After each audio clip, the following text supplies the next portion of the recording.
The 20,000-ton U.S. Navy supercarrier was heavily attacked by more than 100 Japanese warplanes. However, thanks to its maneuverability, the U.S. carrier brilliantly dodged every bomb.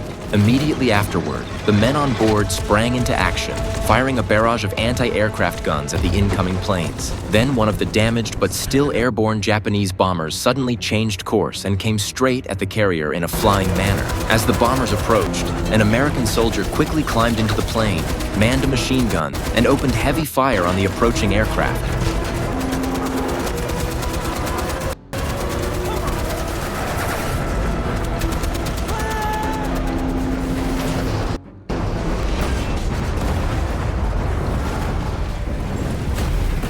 His fearless actions helped save the USS Enterprise carrier from destruction, but the Japanese were not ready to give up. On May 8, 1942, Japan succeeded in sinking the aircraft carrier USS Lexington in the Battle of the Coral Sea in the South Pacific. This victory gave Japanese Admiral Yamada more confidence. Since the US had only 2 carriers left and Japan had 8, he believed the advantage was in his hands. He immediately began planning an attack on Midway. After running simulations on a sand table, Yamada was convinced that his plan was flawless. He expected the Americans to pay a heavy price, but what the Japanese did not expect was the strength of American intelligence. An American codebreaker named John intercepted and deciphered a Japanese message that mentioned a target codenamed AF. John suspected that AF referred to Midway. To confirm this, the Americans sent a fake message claiming that the island was low on fresh water. Shortly afterward, a message from the Japanese also showed the same water shortage on AF Island, confirming that Midway was indeed the target. Admiral Robert moved quickly to develop a new battle plan. To mislead the Japanese, he ordered Enterprise to return to Pearl Harbor to rearm and resupply. Meanwhile, the Yorktown, which had been damaged in the Coral Sea, was miraculously repaired in just 72 hours and sent into battle. At 6 a.m. on June 4th, Japanese planes launched a full-scale air attack on Midway. At the same time, an American reconnaissance plane spotted the Japanese carrier fleet 180 miles northwest of Midway.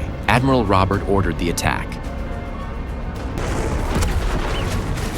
American planes from Midway quickly reached the Japanese fleet and launched a concentrated bombing attack. Bombs rained down, Japanese soldiers scrambled to counterattack, and their carriers maneuvered quickly to avoid the blasts, successfully dodging every blow.